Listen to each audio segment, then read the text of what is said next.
Good afternoon or evening, depends on whether or not you're on the East Coast or the West Coast.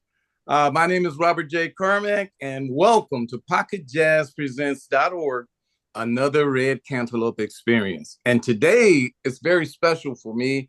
I've been successful in putting together some guys that I've known for years that have been working vividly behind the scenes, and some up front and some in between, but very successful in the music and entertainment industry for a number of years. And I'm so glad that we all come together here to discuss the man, the producer, the composer, the dude, Mr. Quincy Jones himself. So, ladies and gentlemen, without any further ado, we want to talk about the man, the dude, Mr. Quincy Jones. And here today, I brought in Mr. Eric Thomas, formerly with Quincy's productions company, as well as record company Quest, and Mr. Ed Eckstein, former executive with the Quest Records, as well as all around man for Mr. Jones himself, and is he your godfather? I think it is. Yeah, godfather. Thank you. And we're going to kick it off. I'm going to go around the room, but right now I'm going to ask the important question. Excuse me? Don't forget Michael Williams. Oh, yeah. Michael. Is he on now? Is Michael on? Yeah, he's there. Okay, Mike. I don't want to forget Michael. Mr. Michael Williams, also a good friend of mine. I've been knowing him 50 plus. Mr. Williams, the founder and producer for Comedy Act Planet. Thank you very much. Comedy Act Planet. Mr. Michael Williams, hello. How are you today? I'm doing well. Good to see everybody. Good to see you, man. Good to see you. Did I get that right? Was it Comedy Act Planet? It started out to say Comedy Act Theater, but I didn't want to. Yeah. Well, I've evolved to Comedy Act Planet. I love it. I love it, man. I love it. Okay, so we're gonna kick it off, fellas. I'm gonna start with a question to Mr. Ed Eckstein, if you don't mind. Ed, as we were discussing off camera not too long ago, you were saying you weren't involved in the day-to-day, but you could give us some of the architectural formatting and templating that went on and brainstorming that went on amongst the guys who put this thing all together. Why don't you enlighten us, if you can, break it down for us as briefly as possible. Well, the genesis of the Quincy Jones Workshop really came as a result of Quincy's relationship with a man named Peter Long. Peter Long had been the stage manager at the Apollo Theater.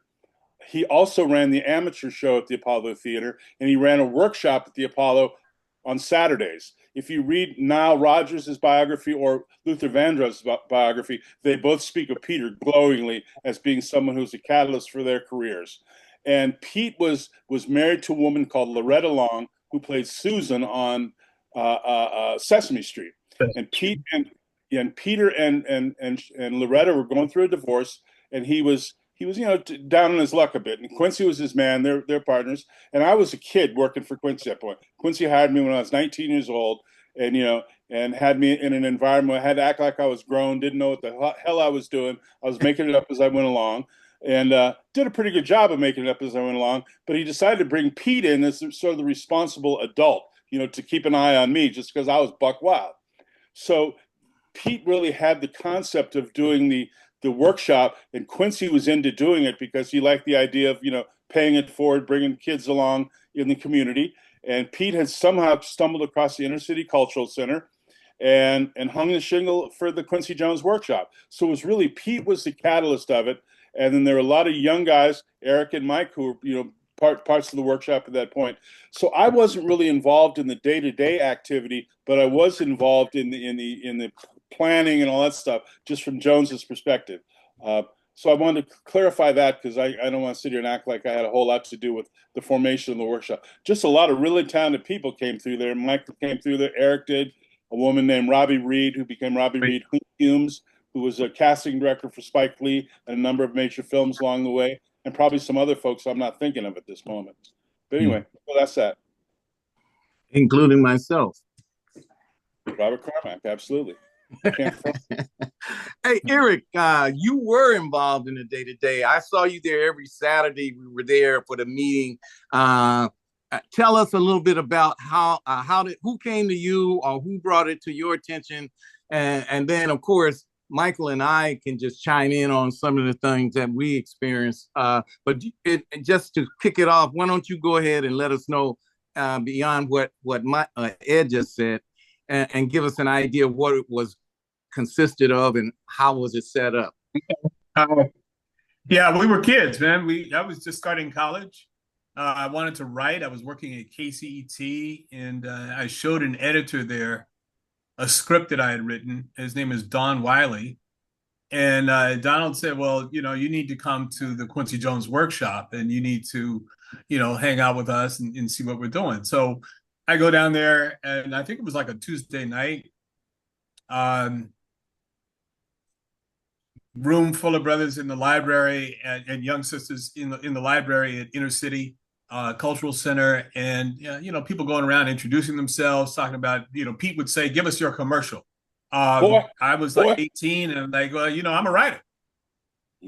And in his own style, Pete looked at me and said, "Is that right?" And everybody fell out laughing. And I'm like, well, yeah. I mean, I'm right. I had written something in high school that got published, and I had written this script, and I had other things under the mattress at home. So, I'm a writer. And he said, well, okay, young Mr. Writer, meet me up at A&M Records on Saturday. I might have a job for you. Mm-hmm. I walk in, I meet Ed. I'm bowing down to him because he's holding the fort. His secretary, Beverly Giddens, walks me into the studio. Peter is there, and Quincy is there. The Brothers Johnson recording, and I couldn't even look at Quincy. I'm like, whoa.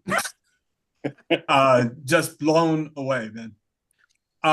They hired me.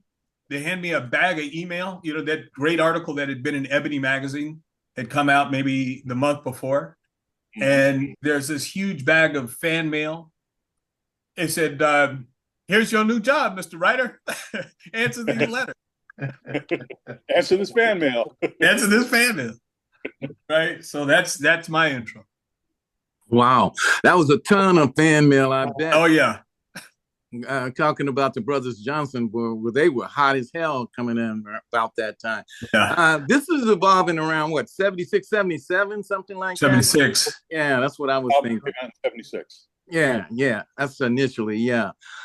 Did they, Mike, what impact did this workshop have on you when I think Ronnie Phillips, your cousin, told me about it, the photographer Ronnie Phillips, told me about it. I'm assuming he told you, and he got it from Eric.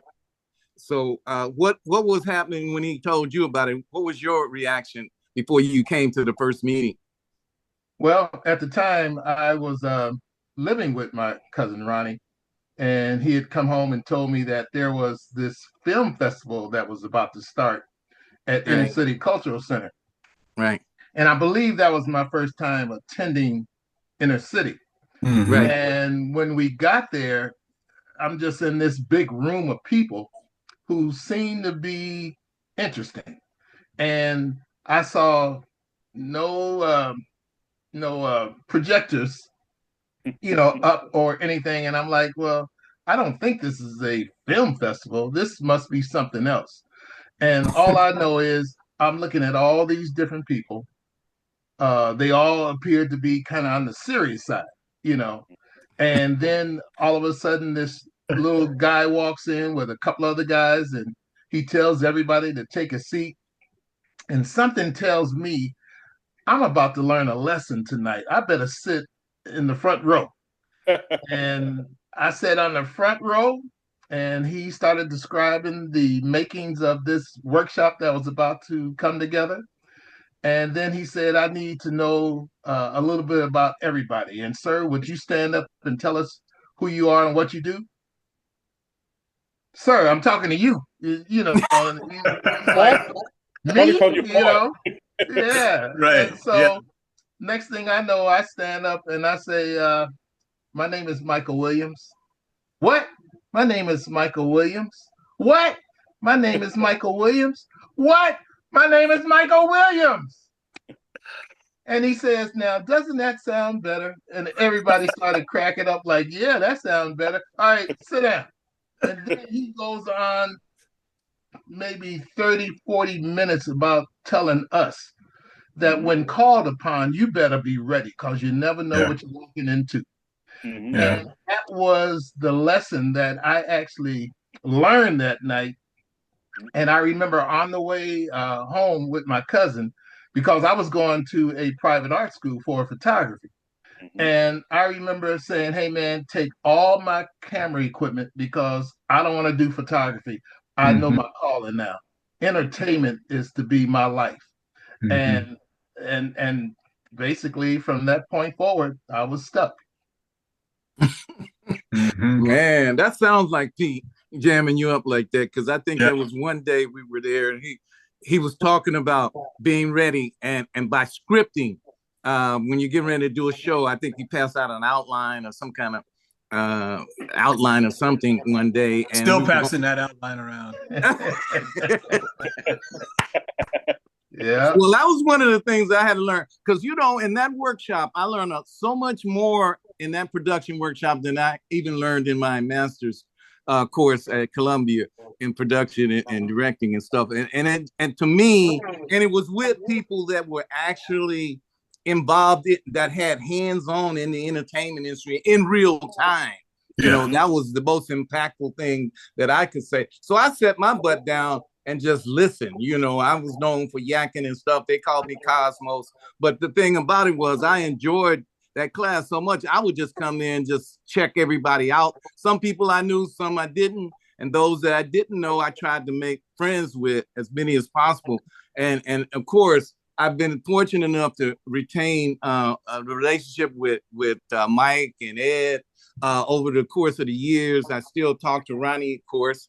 Some of the other guys kind of like got away, I just out of the loop, that sort of thing. But man, was that class so impactful. So it really had two things going for me that impacted my life. One, I was a big Quincy Jones fan. The first album that I had by Quincy Jones was my dad brought home from Dolphins of Hollywood, an album called Quintessence.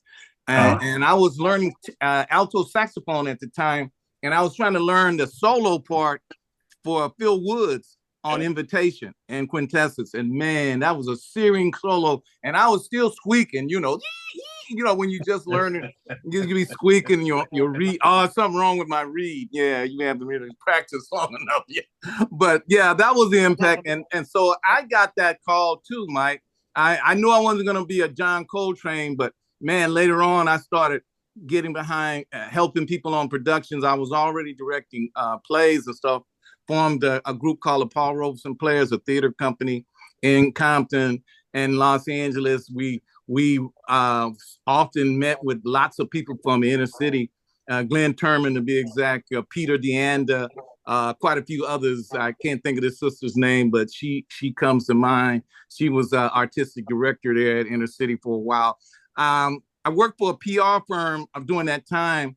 Red Fox came through the inner city with Selma, and they were doing a reading. So the brother that I was working with, Lee Ivory, who was with Motown PR department for years, and before that, Chicago Defender, he was able to come in and put together some interesting concepts, and we did a mock parade. I should say a parade, a meeting on a street called up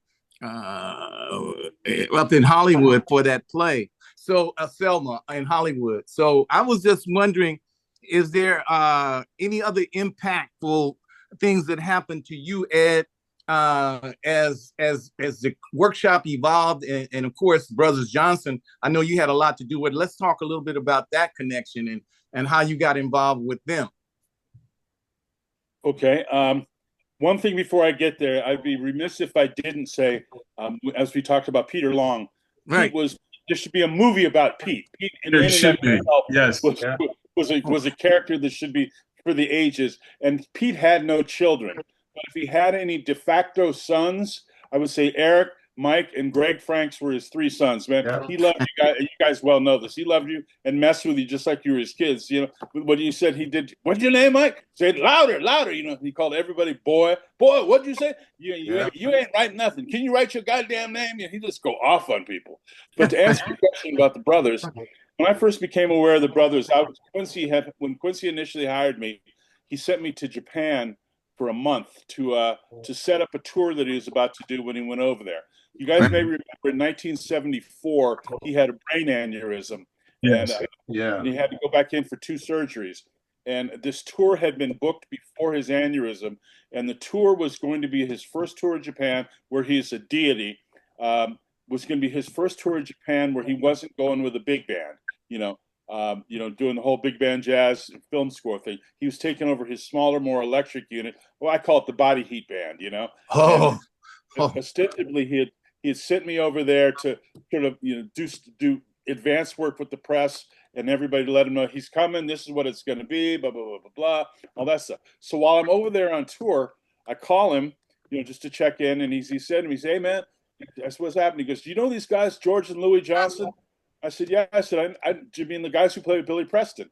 He said, yeah. He said, Edward, he said, these boys are going to be bad. He said, I'm going to do a record with them. So they're over here in the studio with me now. They're working on Mellow Madness. The song Is It Love That We're Missing was the one thing that he had focused in on. And when I got home, I met them. And, at that point is when I first heard their stuff. And he did a series of a couple of warm-up dates here in America before he went to Japan. And one of those warm-up shows was in Denver. And so we're in Denver and, roommates on the road. Louis Johnson and I were put together as roommates on the road. So, 2 queen beds in a room, and Louis is sitting on his side of the room on the bed, playing his bass, doing his thumping thing, And I'd seen Sly in them, but I hadn't really seen Larry Graham up close like that. And Louis is doing his thing. I'm looking at him like, nigga, man, you got thunder in them fucking thumbs. He's looking at us. Thunder thumbs. I said, as a publicist, branding Thunder Thumbs, lightning licks, Lightning licks. Yeah. And then played me music along the way, and I heard Good Tea and Get the Funk Out of My Face and all that stuff then. So I was ostensibly, when Quincy first hired me, I was there to interview him for a magazine I was writing for at the time. And in the process of that, we ended up doing 3 days of interviews where we never did do the interview. All we did was sit out in the studio and just, ate and talk shit and acted, talk kinds of stuff. And he basically, I realized while I was there to interview him, truth was he was interviewing me because he was thinking about making a change in his entire infrastructure of his business. And he wanted to get younger and quote unquote hipper. And I was, 19 years old. And part of his whole pay it forward thing with youth. Also, he had a relationship with my dad being Billy Eckstine, because my dad had mentored Quincy when Quincy was younger. So he wanted to help move me forward doing that thing. So we sat down and we ended up doing our thing together. And he said to me at the time, he said, what do you want to do? And like I said, I'm 19. I want to take over the world. I was that guy, So I take over the world thing. He said, what do you want to do? I told him I want to do this, and I want to produce records. And he stopped and said, hold up there, son. That's the way he says, we already got somebody here who does that. He said, you got meaning him. He said, you got to go do something else. I said, all right, cool. So he said, here's the deal. He said, I'll make the music, you make the noise. So ostensibly what my job was to do there was to just sort of blow it up. I was a publicist on steroids. I was there to protect his interests in all phases of what it is we were doing. And because of our offices were housed on the A&M lot, and he had a healthy disrespect or suspicion about A&M, because A&M didn't really, the only black acts they had at the time were Billy Preston, and they didn't have a black gold record at that point, of which Body Heat was the first one. First black platinum record that A&M ever had was the first Brothers Johnson record.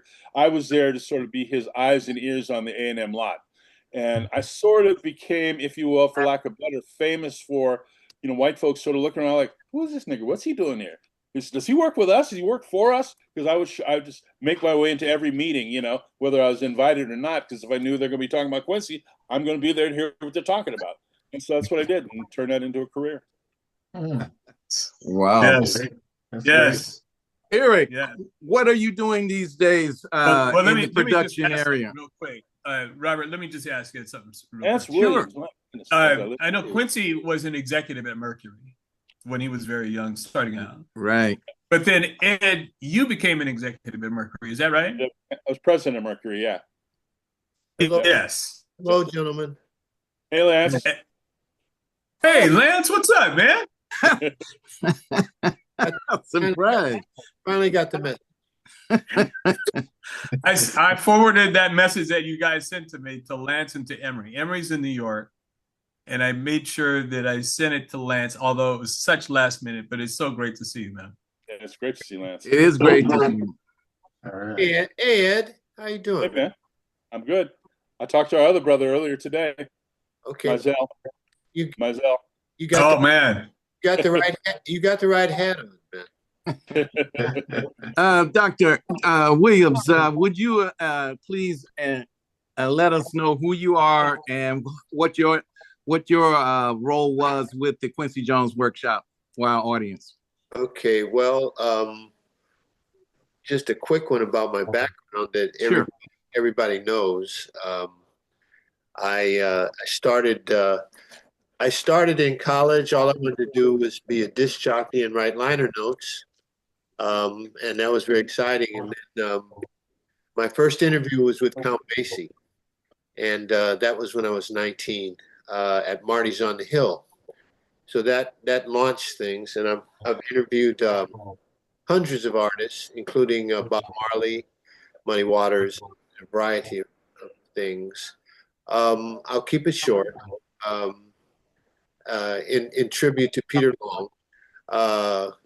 So essentially, over the years, I co-wrote a book about the music business. I've published, on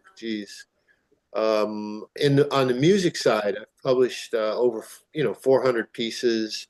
Edited for a while, Black Radio exclusive magazine with Sidney Miller.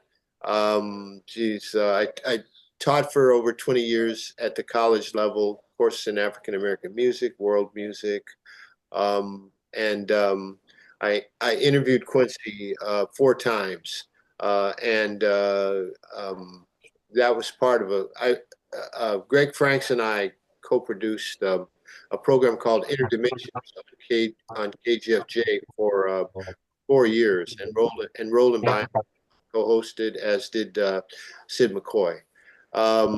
And my role at the Quincy Workshop was I was the artistic director. So that's kind of it. And interacted with Ed. Ed and I've been friends for many years, even before the music piece. But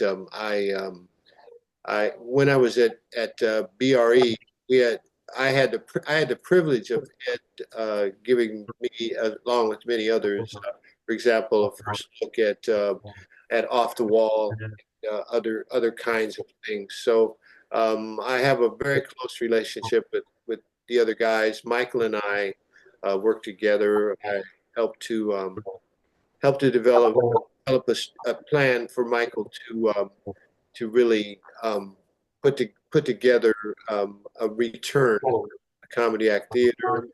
Eric and I have worked on other things, and like I said, I've done Blacks on Blues, which is a music heritage in Leimert for 30 years, and then I'm planning to do a renewal of it. So that's kind of it. My PhD is from UCLA, and anyway, so I'm when I got this message very late, no shade on anybody, and I just appreciate being invited.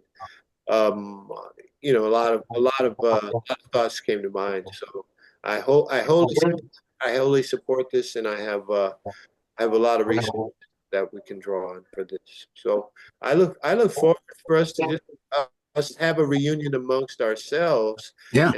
And let the lives begin, I agree with that. Maybe Eric and Ed can put that all together.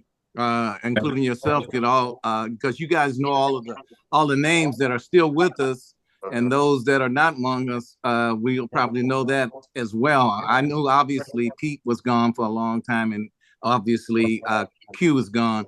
But what you get back to you, Eric, on a day-to-day basis, what did the class consist of? I mean, just format wise, did they spend a lot of time on just the production part of scripting, or how to get an audience, how to engage in the audiences, or what components, or what's the anatomy of the productions would be about? Anything So along those lines? you used a good word right there, the anatomy. Peter would use the term the anatomy of the record business. Right.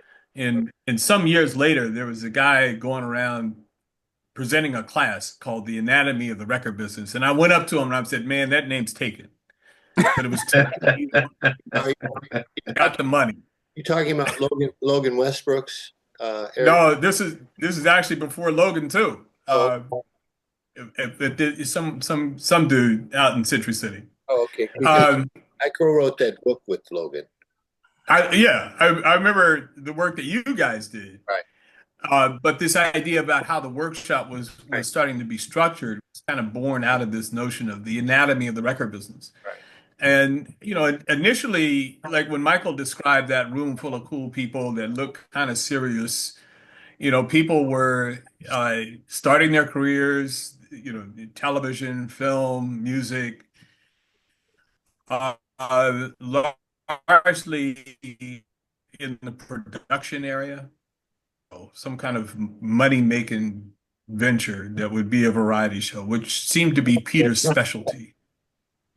The idea evolved into a thing where we had to do auditions, and then all of the singers and actors and performers showed up. It was an interesting evolution, right? Because up to that point, people are talking about, writing and making films and Right. this and stuff. But then when the singers showed up, it turned into a different kind of thing. Like we started doing this thing at a club. Lance was doing poetry, and I was doing the DJing, and because a lot of those performers were dancers, and want to see them dance, so we wanted to go down to the club and watch them dance. Yeah. Robert, I'd like to. I'm late, of course, and you know how late people are. They want to bogart and jump in, but I'll keep it short. There's a structure to the workshop in which Eric has laid out pretty well. Essentially, it was done on the cheap, and I don't mean the cheap in a negative way, but it was not one of those things where funding came forth, and so we put this together that way. It was very organic. When the opportunity for this to occur, as we say, we discovered a young Michael Williams, Crenshaw High School. You do realize, for example, that Cheryl Lynn out of Washington High School came right out of Peter and obviously Quincy's blessing to do that album, and that was her main contribution. Ed was there, and so was Billy. And Pete, the thing about Pete that made this a draw, to echo what Eric was saying, was not only the opportunity, but the people that Pete knew who were essentially the core nucleus of Black music. So Jerry Butler would come. Brenda Lee Eager became a mainstay of it. There were a lot of people who knew Pete in New York who settled in Los Angeles. So they came. Sandra Sharp, for example, is a person who comes to mind first. But it was the kind of situation, and again, I'll end this and then I'll say more later. But essentially, it was done on a regular basis, and people knew to come. There was a lot of social activity, shall we say, because people were new to each other. Some marriages were made. and I'm sure some divorces. But there were some people that had raw talent, and Peter was insightful enough to allow them the opportunity to stand up, introduce themselves, and really just in a capsule way, maybe sing one song or parts of a song.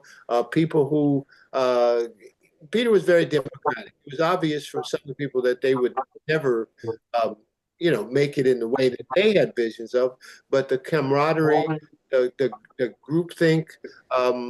Remember, politically, this was a great time for us to express our blackness, and obviously, one of the greatest ways of doing that was in this kind of colloquial setting, because art was what we gave to this. Then you had Michael when he opens up Comedy Act Theater, where every talented person, including Robin Harris and a whole gamut of comedic people, really showed that as this burgeoning comedy movement, when suddenly comedy clubs, this was the time when comedy clubs sprung up, for example, all over the country. And so Michael, in his genius ability, was able to harness that, and it was put in Leimert Park, which was a perfect venue for it, because this is the time that Leimert Park becomes basically a hub, and we see that later with Barbara Morrison. So the idea is that there's a tremendous amount of continuity. What Ed was doing with Quincy in that building on Beverly Boulevard, and then obviously emerged from some other things. This is something that Eric, myself, Emery, and others have always said we wanted to do something that would be memorialized, that would be put in a particular framework so that people could come and see it. The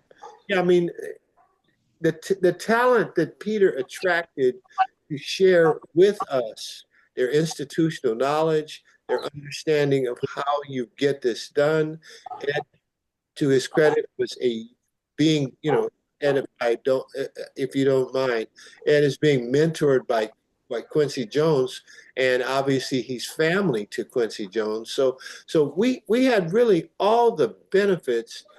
This was incredible ability to do something that a lot of aspiring people wish they could do. So I think that in putting this together, Robert, I think a very critical component is that people will be able to share their stories. If there's a production side of it, obviously some reminiscences that people could be videotaped. That way they wouldn't do a 15-minute commercial of themselves. We know Peter did not want any commercials there. He wanted tell your tale and sit the hell down. And be succinct about it, right? Yeah. Hey, let's swing over to Mike. Mike, tell me a little bit about your first show with comics. Why did you decide to do, you could have went in any area of entertainment, but you chose comics. Why comics? Well, it all came out of the fact that, and I will say that there was a straight line from Quincy Jones Workshop to my opening up the Comedy Act. Okay. And it was trying to still figure out and navigate, where do I want to end up? I tried concerts, I tried special events, I did telethons and radiothons, but yet I was always in that role of, Michael, you're doing a good job. Just stay in that role. Just help us out, because we do need you.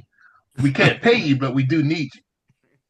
And I was like, I need money too.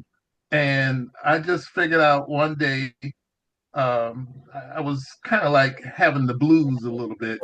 And I just said, I need to go lift my spirits. And the only place that I knew to do that was a comedy club. But yet there was no comedy club in our community. Right. So I had to go to, the Comedy Store. I had been to the Improv once. Right. And I had been to the Comedy Store, a couple of times. But that was never a refuge for me because there was nobody there for me. And when I went there and saw all these unfunny white guys, and then the last guy that comes on is black, and he's worse than all the white guys. And I'm like, this is messed up. I thought he was going to save me. And then he puts on this look like a choir robe, a green choir robe, and grabs a book and starts to imitate a preacher. And I said, man, I grew up with a preacher like that. This would be great if it was all black. And as soon as I said that, the light bulb went off. Boom. And that night, when I got home, I couldn't stop thinking about it. That was March 1985. August 85, I was in business. And really, the rest is history. But it wasn't really, and I know we're going to float back and forth to Peter because Peter was just so instrumental in all of our lives.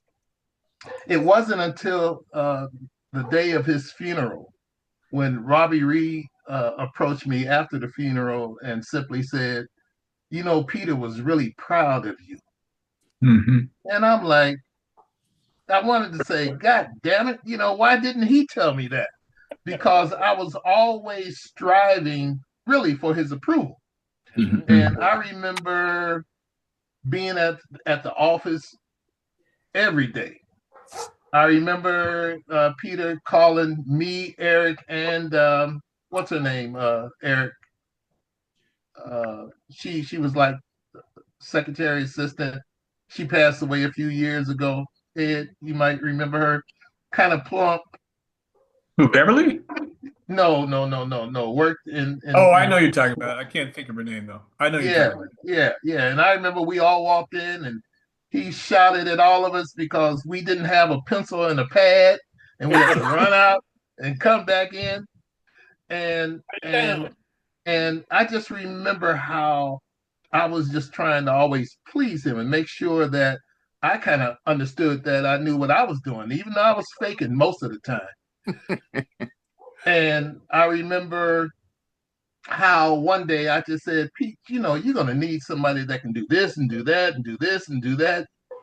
And he said, yeah, you know, you're right. I do need somebody like that. A couple of days later, I walk into the office and there's this woman sitting at the desk.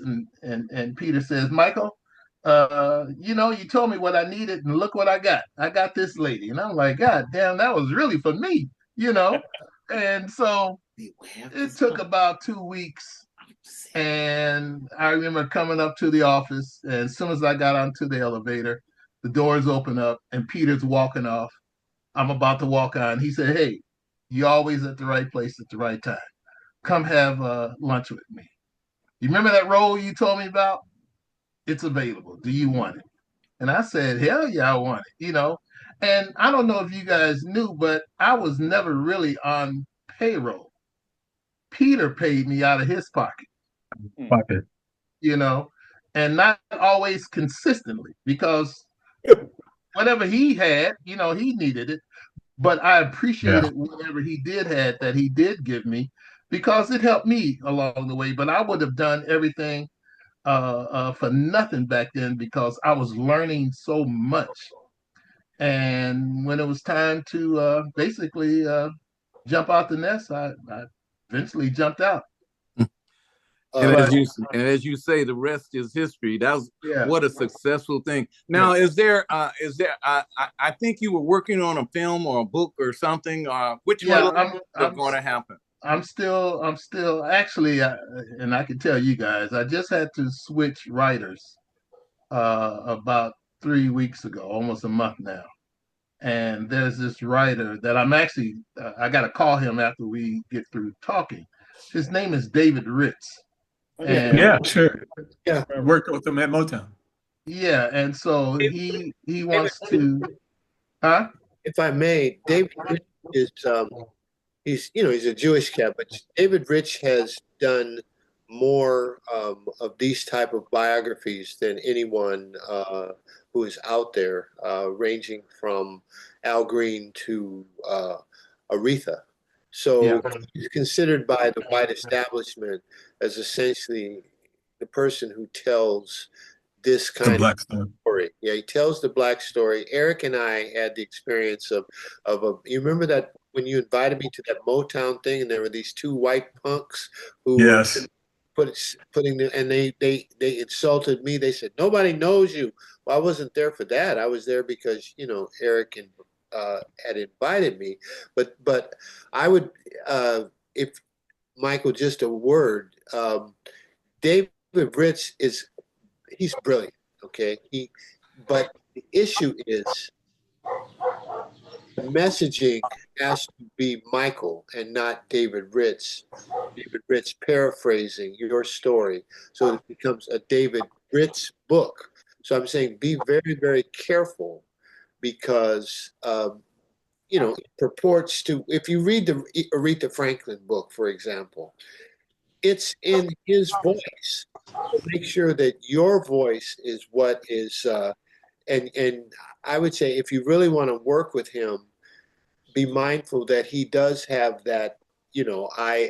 I have the access. I'm sure he probably sold you because he told you he has access to publishing, he has access to the Hollywood world, and so forth, which is fantastic.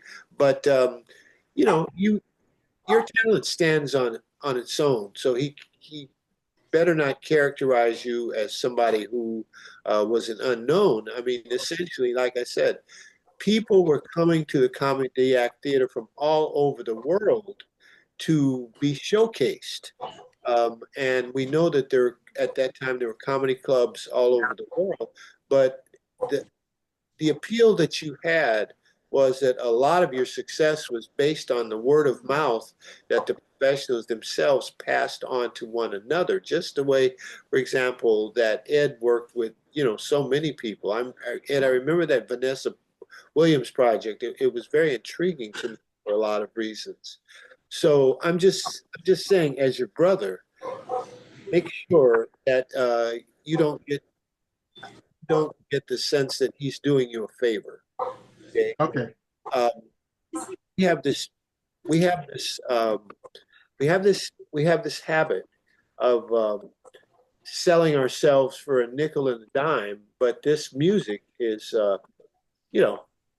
it's incredibly valuable, and you own it. So please don't let anybody tell you anything else. Listen, my wife is calling me. She just had surgery, so I'll be back, but I need to help her right now. We're gonna wrap up about now, Lance. Okay. But certainly going to be looking forward to hearing more from you and the others. But we're going to wrap up. I promised the guys I would only take about 30 minutes. So we're a little bit over, guys. But I'm going to take a couple of more minutes just to finish up.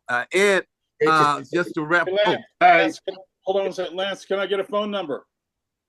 It's the same number, 323-646. Oh, that's Ed? 323. Ed, 323-646-6146. And I'll give you my email address. Okay. I'll text you. You can send me the email. Okay, cool, man. All right. It's fantastic. I hope that something concrete, and everybody's got a lot of stories, Yeah. And I'll close by saying, do you guys remember the gigs we did at the Roger Young Auditorium? Roger Young, Washington Boulevard. Wow. I forgot all about that auditorium. We would put the production together, and Peter would tear it up right before the event and do it his way. And we were like, this is a crazy dude. But we loved him. He was our We dad. loved it. He was our other dad. So take care, and just Eric, you'll be my point person. And yeah, sure. Yeah, and Michael, I keep seeing your family, man. Your family is AME to the bone, brother. Oh yeah. They told me. Yeah. See you guys. All right. Thank you, Lance. Thank you, Lance. All right, Lance. Hey, Robert, before I answer what you're going to ask me, because I can stay as long as you want, man. Don't worry about 30 sure. minutes. Just happy to see everybody. If I can just give a quick Comedy Act Theater story. My first time going in the Comedy Act, Steve McKeever brought me down there to see Robin Harris. And I didn't know the whole, law of the land, the come in through the door, and then he put the spotlight on you. So Oh shit! he puts a spotlight on me. I see the light hit me. I'm like, what the fuck, you know? And the room gets quiet. You know, a pall falls over the room, and he walks in, and Robin says, "Look at this this Johnny Mathis looking motherfucker." He said, "Man, if the aliens come down, think all niggas look like him." He said, "Niggas like me are in trouble." That was hello. That sounds like Pete. No, that's Robin Harris. Oh, Robin. Harris. Oh, Yeah, man. that's Robin. Oh, Robin. You know, Yeah. that's me and Greg and Emery and Kenny Russ, because we rolled through there one night, and a friend of Emery's, Booker Bradshaw, had worked with Actor. Terry Yeah. Gordon. And Booker was a flamboyant soul. He had this canary yellow tuxedo jacket that he gave to Emery. And the night that we went to the club, Emery was wearing this jacket. Now, we're all wearing suits. Robin did like that, and the light hit us. And he's like, look at them niggas. They're cops. So they got the suspect in the car in handcuffs, and they in here trying to get a drink and whatever else they can get. Look at them. Oh man, Robin was something else, man. I remember being on a judge panel at Marlon Gibbs Memory Lane. This is before he actually went pro. He was doing these little talent things at various clubs, and he would do it at the Red Onion, and then he'd come over to Marlon Gibbs and do it. And man, and he did Baby Kids for the first time I heard Baby Kids. I laughed so hard my side was just about. I couldn't take it anymore. That brother was something else. And the next thing I know, he came into Mike's club. He was there. You know, I saw some of the greatest Black comedians come through there. I would pop through there every now and then, not as much because I was in and out of town a lot. But man, I was hoping that everything was going to work out great for Mike, and it apparently did. Didn't you open a place in Atlanta as well, Mike? I actually opened up 4 locations: Oakland, Atlanta, Chicago, and LA.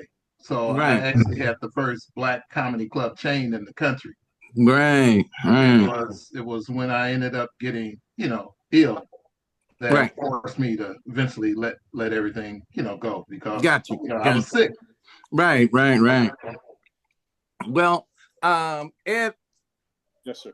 Just to recap, I'm certainly, man, just talking and listening to you guys' stories, Lance. That was a surprise. I didn't know if he had gotten him or not. Thank you, Eric, for that, because Ed had said he had not talked to all these guys in a long time. I think he said personally, Michael 30 years and like Eric 40 or Lance 40 years or something like that. But man, this has really been great. I hope it's just the beginning, fellas. Like he was saying, if you guys can, we all get together and try to put something together where we can physically be in the same spot or close to it as possible. Hey, that would be great too. Yeah, if it's even in somebody's backyard and we all eating barbecue and not wasting any sauce on our white clothes, Yeah.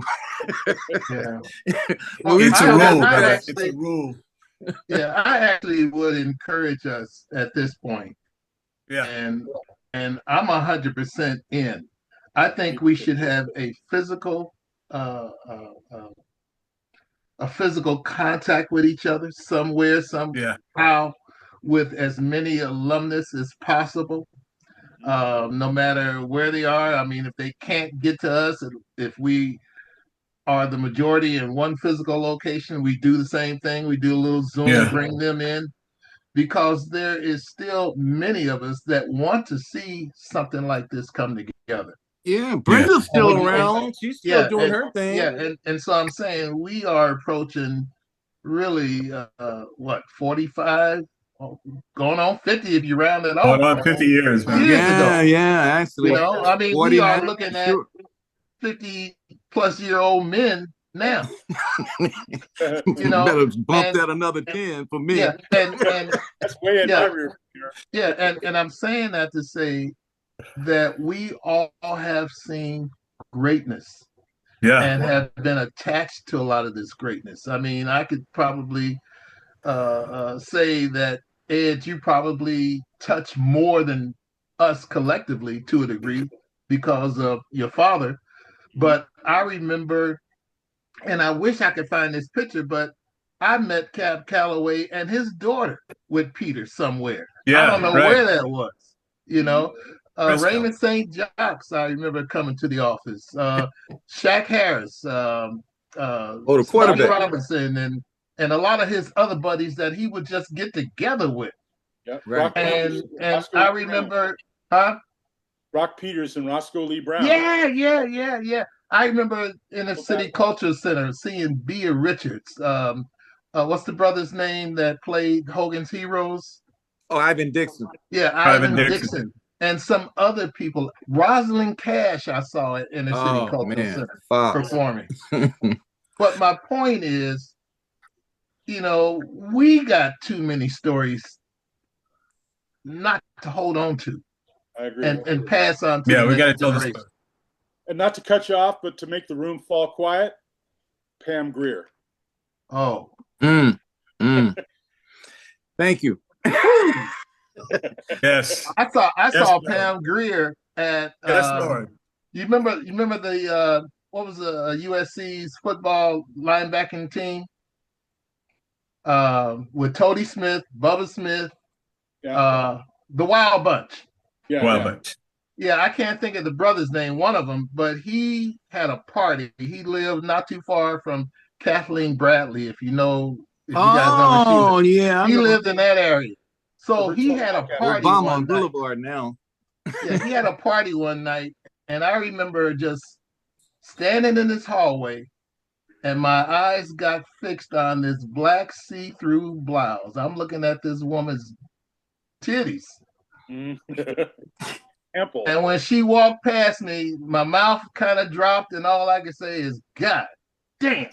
And that was Pam Grier. And I'm like, yeah, we've seen some things back in the day.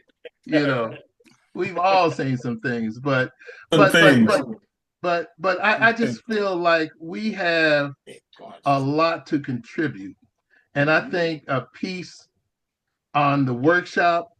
Obviously, Peter has to fit into all that because, in essence, it was Peter's workshop, you know. Yeah, right. You remember when Quincy and Alex Haley partnered up to do Roots? Peter called and said, "We're gonna meet in the library at Hollywood High School." And we all go up there, and in comes Alex Haley. And he tells us the story. And we were all just blown away about this story that was going to become a TV show. And we did that in a couple other places. Another thing that Peter did was, he would call and say, we're going to have some pie. Meet us at the Jolly Roger or at the King and Queen for some pie and coffee. And you knew you were in trouble when that call came. Couldn't say no. He said pie and coffee because that was cheap and we didn't have any money. But it would be like Minister Farrakhan is planning to do a thing and he needs some help for doing it. And so we would meet with Minister Farrakhan and then we would go and do it at the Scottish Rite, right? I mean, it's just a phenomenal kind of opportunity for a bunch of young folks with big dreams, living the dream, right? When Ed, when your dad came and spoke to us in the workshop, I mean, he was royalty, and we were in his presence as he told us his experience in response to the questions that we just kept throwing at him. And he was so gracious and in such a wonderful spirit for sharing that with us. But Peter would give us entree. He would invite these folks. They would tell their stories. We would get insight, and then we could use that. And it was just a really, really an amazing kind of thing in the partnership between Peter and Quincy. Because Quincy lent his name and he lent his resources. Yeah. If Peter called, I remember going over to Mo Austin's office to pick up a check for the workshop. Wow. He's like, yeah, this is Peter said you. I'm like, oh, thank you. Just an amazing time. And I can remember a Thank time when I saw Peter emotional 2 times. One when he actually told me the story while reminiscing his time when he was drug or alcoholic or something like that before he got into the entertainment industry, and eventually meeting his wife Loretta. And I just remember how deep he really got into that. But the second time I saw where he got emotional, and Ed, I don't know if you remember this or not, but when we would have these little showcases, we needed equipment. And I remember we didn't have a keyboards, and somehow Peter orchestrated to go into the studio and hijack basically a keyboard out of the studio. And I don't recall. I think I had it in the Camaro. Yeah. Oh, that was you? Yeah. Because allegedly. Because I remember we got it in there. Yeah, because I remember he got in trouble with Quincy over that. And he was like, but I was doing it for the workshop, not for me, And he was really upset because I think he felt like there was some betrayal. And I'm going to just say this, Ed, because I really don't remember verbatim and exact, but it was almost like either you or Beverly was the whistleblower at the time or something like that. I just remember he was really upset and hurt behind how he got exposed to, being the one taking that. And so I just remember that really got to him. Wow. What great stories, guys. It's all the more important that we get together again, man. Like you was just saying, whether it's all in one spot or some of us be somewhere and we'll just have a big screen Zoom type of thing for those that's on the East Coast or the West Coast. A lot of us are all on the West Coast, of course, but we'll find some place to have that event and sort of give people a heads up. But importantly is that guys like Pete Long don't get forgotten along the way. People are going to remember Quincy Jones, but Pete Long for what he done, and it's a thankless job sometimes, and as rough and as tough as he appeared at the time, man, I still say, man, I learned so much in that class. It just goes beyond the amount of words. So it was so important that I try to, even though I was just putting together some musical tribute to Quincy's music and curating certain songs, but man, I couldn't do it without at least talking a little bit about that workshop that got me here today. That's part of my landscape and my work, my background is theater and music. So I just wanted to, I hope you guys don't mind that we went a little bit over, but it was worth it. Hopefully, is there anything in closing that any of you would like to say before we sign off?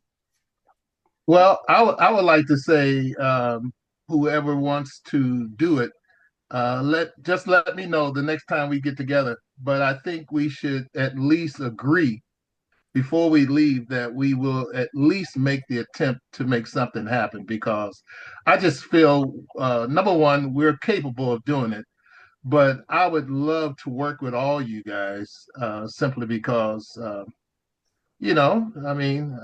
love you guys, and I hate we don't see each other as much, but if there is anything that we can do, we should really do it, and do it to the best of our abilities, to make a statement that there were people that made it possible for us to be really here right now. Yeah, sure. Talking about it, exactly. Yeah, and so I'm all in. I'm in. I'm in. Well, you know our backyard is open, man. Yeah. And I think also, and I'm just gonna put it out there. I think we should establish some type of timeline that if we are going to do it, and I suggest we should do it, at least say, all right, let's give everybody, a week, 2 weeks, a month, couple of months before we get back together and bring something to the table and then plot it out because Sounds we have good. all the resources. Yeah. It can get done. Well, his birthday's in May, so Yeah. This week was Quincy's birthday, so And we can make it happen. Yeah, and I was going to also say I still have pictures from the workshop. I still got the negatives, the proof sheets. I still have handwritten letters from Peter and other little things that he scribbled on. I still have those things. Gotta find them, but I've seen them recently. But there's just a lot of things that I think this would accomplish, and then too, we should pay tribute to those that are responsible for us being where we are today. I agree. Peter had, I remember Peter-isms, and one of his Peter-isms has always stuck with me. He said, "Boy, you ain't in show business, you in show period. Ain't no goddamn business going on." And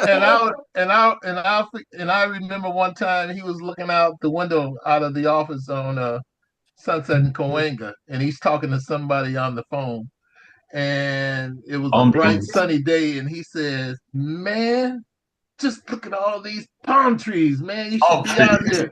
Palm trees, and there's a bunch of palm tree niggas out here, and that's what he was calling everybody. Palm tree niggas. Palm tree niggas.